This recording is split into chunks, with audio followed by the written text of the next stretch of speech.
our community's favorite gamification expert, and he is from UK.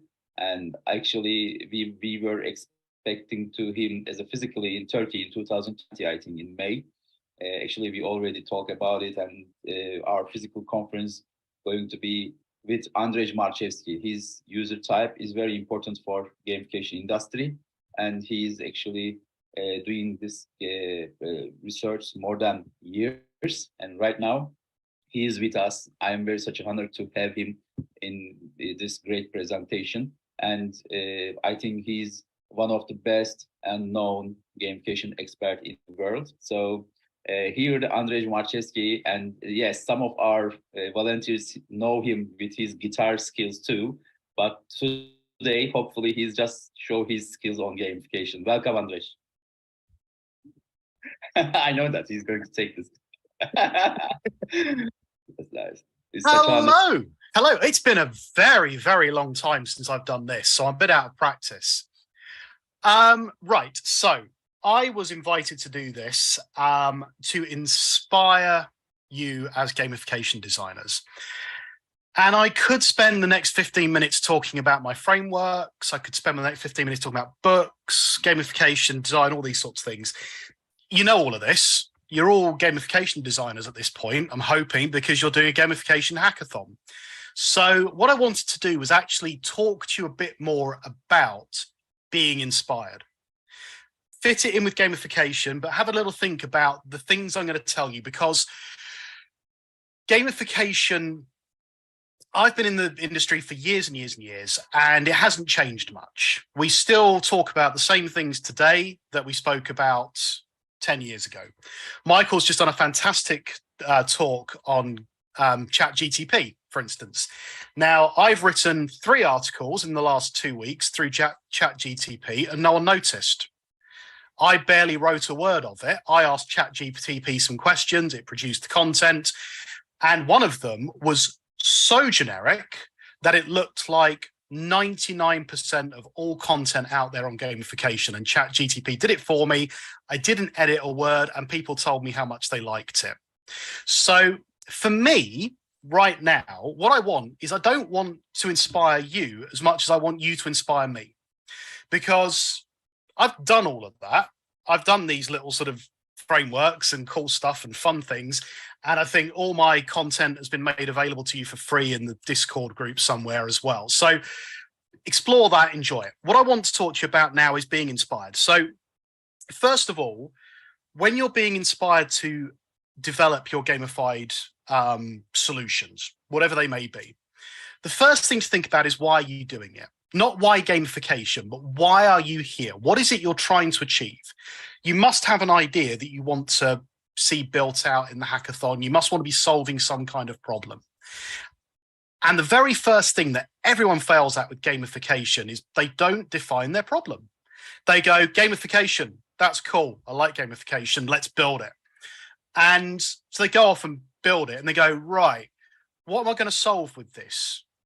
You know, it's like building it's like making a spade before you knew you needed to dig a hole. You've got this tool, and you're like, what can I do with that? I'll go and dig a hole. So the very first thing you need to do is be really certain of what you're trying to solve. Gamification is a tool. The frameworks, all of these tools that we have, everything, you know, Dr. Wu, one of my favorite people on earth, talks about some of the frameworks and how player types are too simplified, and he's absolutely right, as are we all. We all know these things. They're all tools. I was talking to Roman very recently, and I said this same analogy to him. Tools are useful within the right context. So a hammer can put a screw into a wall, but a screwdriver's better. You can smash it in there, and it will go in, and all the plaster will fly off. So when you're looking at your solution, when you're trying to figure out what the problem is and what your solution is going to be, think about the tools you're going to use and how they fit that solution and how they solve that problem. So, do you need my player types? Great question. You know, this an obvious one for me to ask. You know, I'd love it if I thought all of you were going to use my player types to solve your problems. The reality is you probably don't need them, because you're working in a short period of time across 48 hours. You hopefully have a problem in mind, And you should have an idea of who your audience is. If you don't know who your target audience is, you don't know what your problem is. Because to know what the problem is means you know the audience that it's going to be you're going to be working with and what it's going to be solving for them. The player types are great from a perspective of having an idea of how to engage people to do something, not to analyze it afterwards, but as a tool to go, right, I want people to explore. Free spirits, let's get them exploring, give them tools to explore and create and make things. I want people to give back to the system, the philanthropists. Great, build things that allow them to share their knowledge. So hopefully you already know part of what that's going to be. So first and foremost, define your problem. Understand it, really get under the skin of it. Don't worry about game mechanics. Don't worry about AI. Don't worry about all the tools. Worry about the problem. What is it? How are you going to solve it? Is the second part of that. And then you can go into all of these great fun tools. You can go, right, I want gamification. I want AI to do a player type test before they start. As they're going through it, I want this player type to change and we're going to throw more stuff at them and it's going to be fantastic. And that's brilliant. Use all the tools that are available to you because there are hundreds of thousands of frameworks out there. Some are good, some are bad. Up to you to decide which is which. I'm not going to tell you, mine are best. But use them like tools. Find the right one for the right job. If you need to understand player behavior, use a player type framework. If you need to think about how long-term a solution is going to be, use Dr. Wu's spectrum. If you want to think about all the different behavioral triggers and the drivers and all this kind of stuff, use Octalysis. Join them all together into some massive mutant framework that does what you need to do. But don't stick to one. No one of them, no matter what we all say, and we all love our frameworks, no one of them is good enough to solve all problems. So look at what's out there. So define your problem. Define the tools you are going to use to solve that problem. Then maybe think about the mechanics. Maybe. How are you going to build it? What is it going to look like? What am I going to feel during your solution? What are you building? What emotions is that going to drive in me? Because we're emotional beings. Again, Dr. Wu talking about ChatGPT potentially taking over the universe. That terrifies me. Do I want to feel that in your gamified solution? Probably not, unless you want to teach me about something that I should be afraid of. Then yes, fear. That's what you want to get out of me. So think about the emotions that I'm going to feel during your solution. It could be entering my timesheets on time. How do I feel about that? Nothing. I feel nothing about entering my timesheets online. How do I feel about it when my boss messages me and says, hey, you've got one more chance to enter your timesheets on time or else I'm going to sanction you? I feel terrified. Is that a good motivator? Yes. Does it drive happy behaviors? No.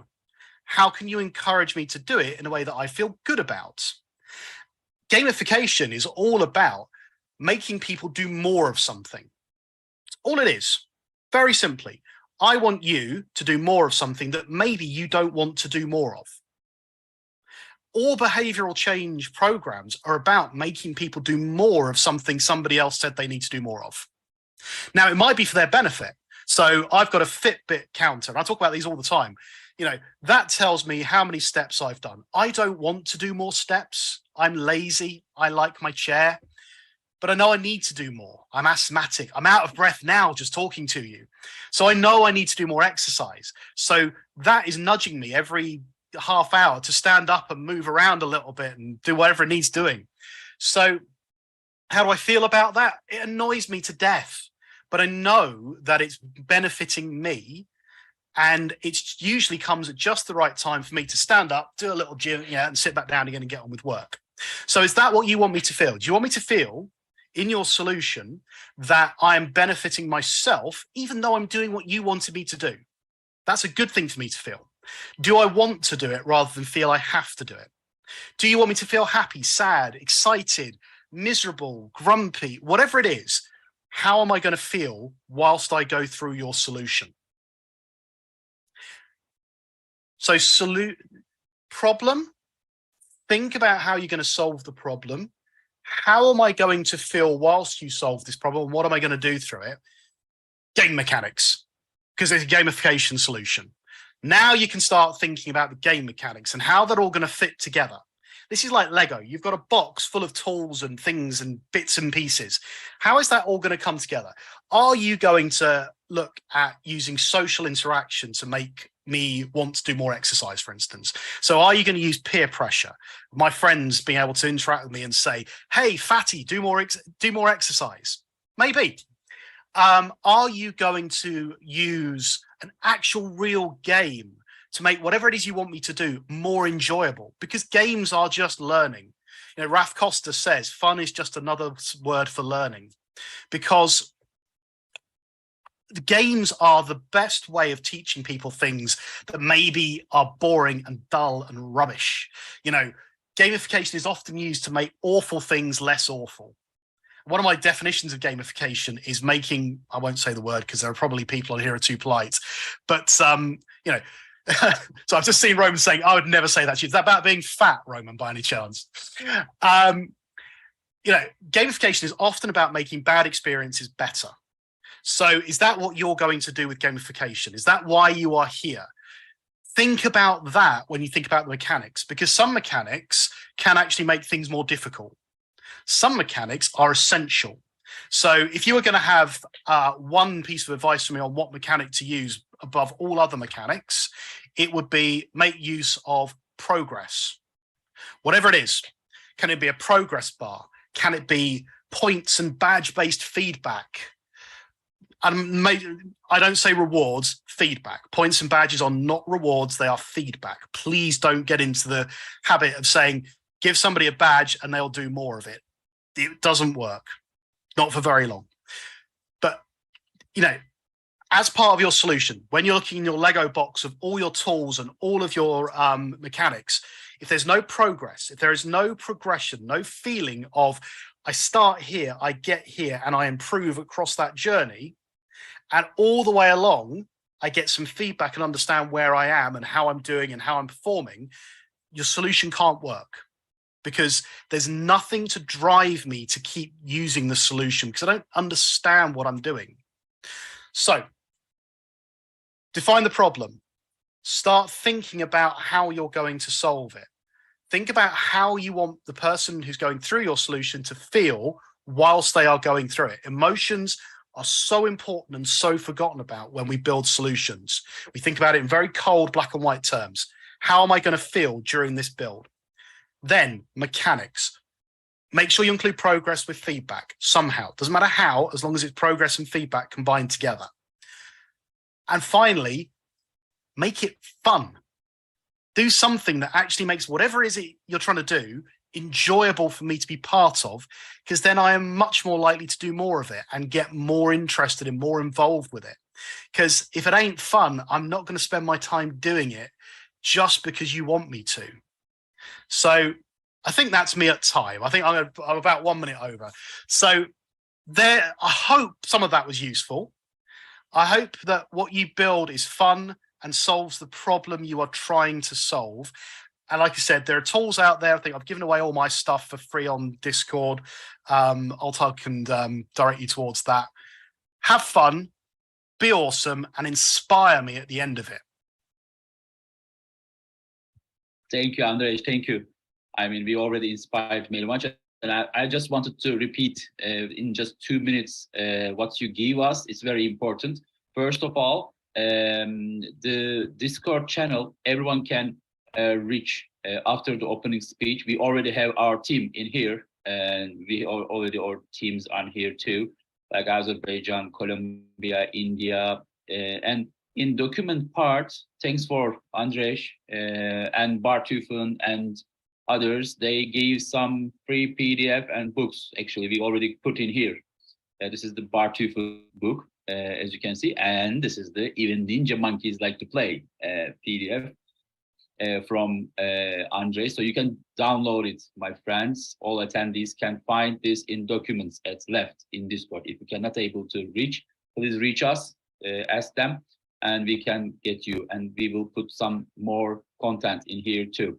But I have a question, Andrzej. I mean, I know that I think when I see total response of this user type, it was just thousands or something when I started the gamification. Right now, it's every day, it's still going. I mean, for example, in here, more than other countries include, Korea and everyone. Are you still wanted to improve it? Still wanted to translate it, this user type? And how is it going now? Yeah, I've just had a Japanese translation sent to me. So yeah, if you have a language that isn't included and you think you can make a translation that is still scientifically valid, that's the bit that's a bit awkward. It needs to be verified slightly. Feel free to send it my way, and one day I'll look at putting it into it. I'm not very quick at these things anymore, but yeah, absolutely. Feel free to offer translations of these things. Thanks for this. I think this is one of maybe outsource of this event. Maybe as we have many countries attendees that they can find this user type and they can translate and they can send you, and maybe that will be good outcome for other countries too. Andrzej. Yeah, that'd be awesome. And thank you for your time. And I'm going to show you a card. Do you know him? That was a surprise. So this is. Oh man, I'm glad you chose that photo though. That was when I was a little bit slender. And do you know this guy too? They have something together. Oh no, get that off the screen. No. That was fun. Thank you. Thank you very much.